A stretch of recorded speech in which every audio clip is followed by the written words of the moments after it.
Joy! Have a good day! So, ngayon pala is nag-aaral ako early in the morning. So, nag-wake up ako ng 6 AM kasi may exam kami mamaya.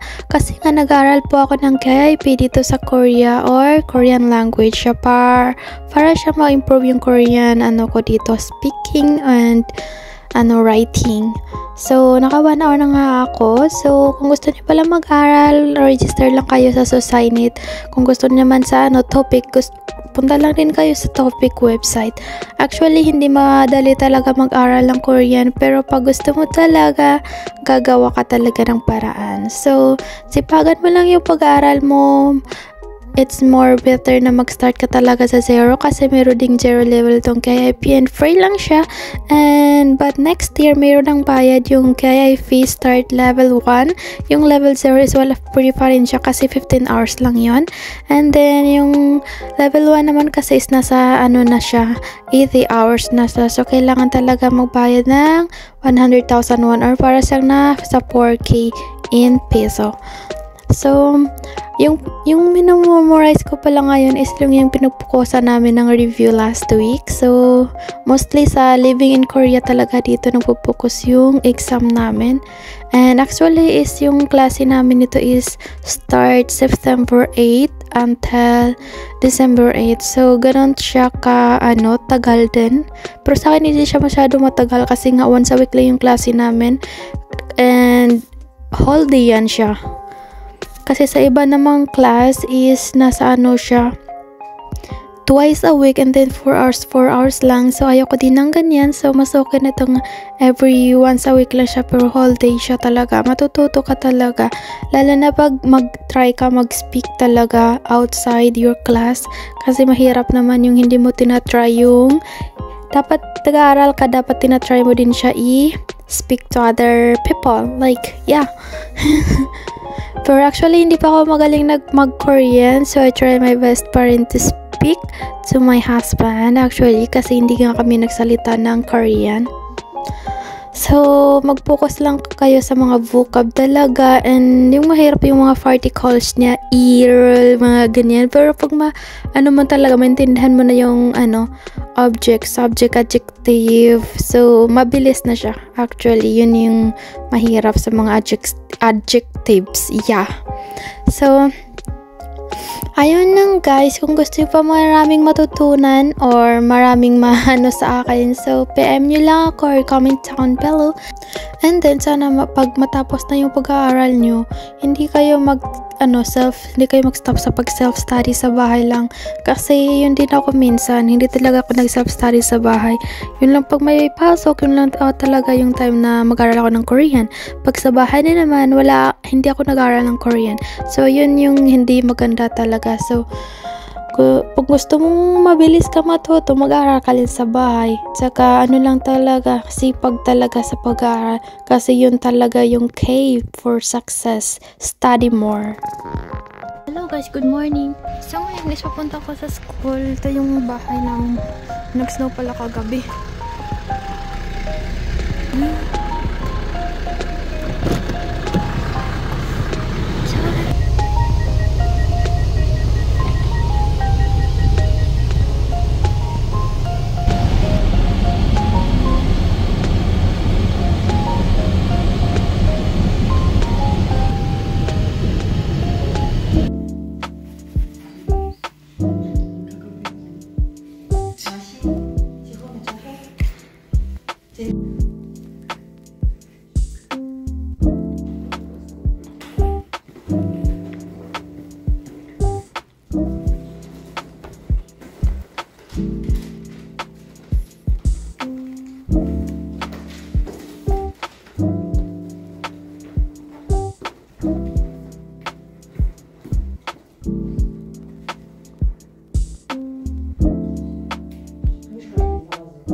So, tapos na yung exam namin.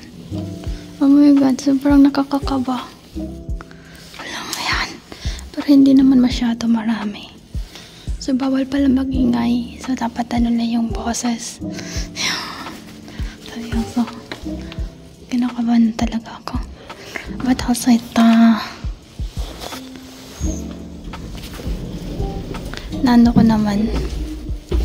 Natapos ko naman yung ano ko. Anyway. Fighting. Ano ako nito? Pasa tayo nito. In the name of Jesus. In the name of Jesus. Pasa tayo nito. Alright? Sobrang lamig. So, nakalabas na rin ako dito sa university. Charing. So, ako kasi yung nauna sa Malhagi or sa ano, sa, anong tawag nun sa Malhagi? Talking. Conversation pala. Conversation. Yung ano namin, topic kasi, ano ay topic. IIP is level 1 pa naman ako. Kasi, hindi ganun kahirap talaga pag mag-aral ka. Kasi, level 1 yun eh. Lalo na pag nag-start ka ng 0 or meron ka ng previous na study.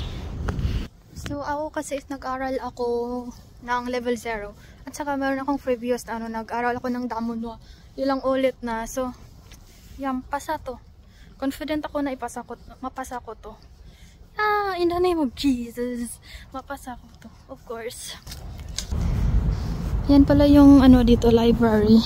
Ngayon, naglalakad ako kasi susunduin ako ng mabait kong asawa. Charot. Malapit lang yung bahay namin dito. Mga around 5 minutes lang. Hindi ganun ka Pag mabilis nga, lang 3 minutes lang eh.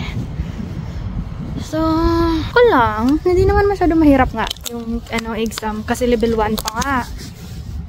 Tapos yung namin ngayon, exam namin ginawa ng teacher namin is conversation sa siktang at saka conversation sa yung example naghahanap yung naghahanap siya ng bahay, ganun. Anyway, sobrang lamig. Sobrang lamig. Hindi ko mahabaw ko sa sarili ko. Naninigas na yung kamay ko. Anyway. Nag-snow pala kagabi. So, yun lang guys. Pag meron kayong tanong, magtanong lang kayo. Sagutin ko. Char. Sagutin ko pag may alam ako. Tapos next year, is meron ng bayad yung KIP. Hindi na sa free.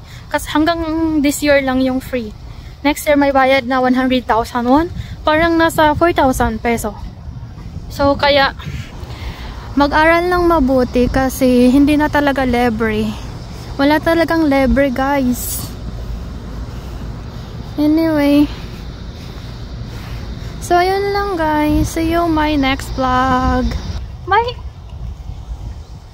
Bye!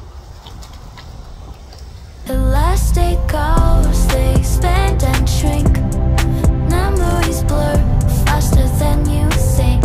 A moment's forever, the next just a blink.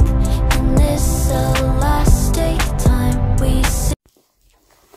Hello guys, good morning. So ngayon is kakatapos na yung exam namin sa KIP. So i-share ko lang sa inyo na after ilang 1 week na yung result. So ngayon tingnan ko yung result na exam ko. Actually may result na yung friend ko kaya di ko alam na ngayon yung result. So check natin. Actually kinakabahan ako kasi di talaga I know na marami akong wrong. Pero parang confident naman ako. Anyway. Okay. Actually, kinakabahan talaga. Wait!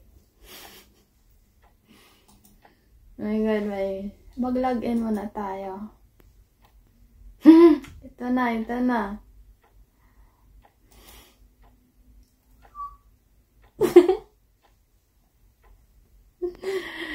Lok.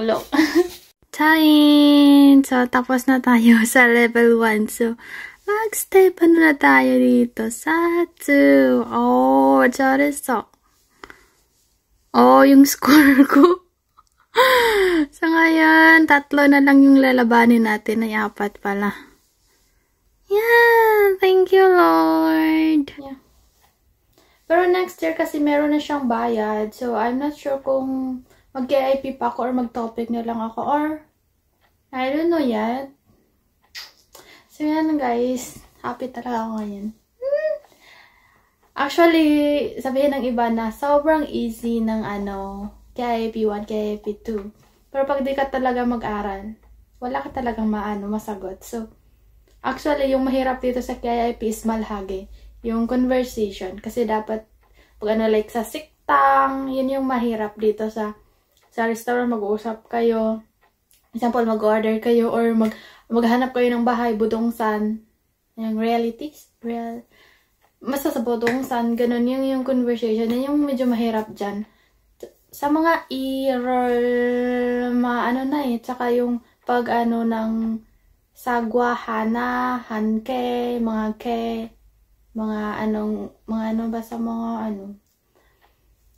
gamit, prutas, hayop, myong, tao, ganun ba? Hamyong, tomarito, animals, ganun.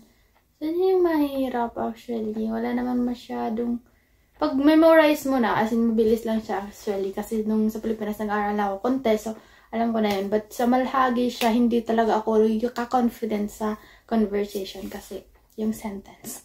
Kasi hindi nga ako palagi nagsalita ng Korean dito. So, yun lang guys. So, hi, thank you so